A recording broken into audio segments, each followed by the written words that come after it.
tey am na benn mbir mu am bu doy waar ndax fi mu toll nii recours bi nga xamante ne nii ñii di waa FIT mooy kuréelu opposition bi déposé woon nañ ko pour wax ne maanaam ñi nga xamante ne nii ñoom ñoo di ne membre yi ñu tabb ci biir Sénat ne ni ñu leen tabbee dafa jaarut yoon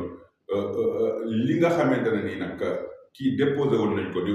opposition bi recours boobu dem nañ pour annuler li nga xamante ne mooy recours bi parce que jàpp nañ ne loolu su jàllee mën na indi gàllankoor ci wàllu élection yi mën naa bañ a am et que ñàkk am bi aussi dana nekk loo xamante ne nii membre Sénat yooyu dañ leen di tabaat bu nekkaat yu bees ñoom ñu diliwaat leen mais li ci xaw a jaaxal nit ñi mooy expert électoral boobu di Ndiaga Sylla nga xamante ne nii moom it déposé woon na recours ci bi décision bi amee au niveau de la Cour suprême moom mu nekk ki nga xam ne moom rek lañ ci xaar pour moom mu wax ne carrément retiré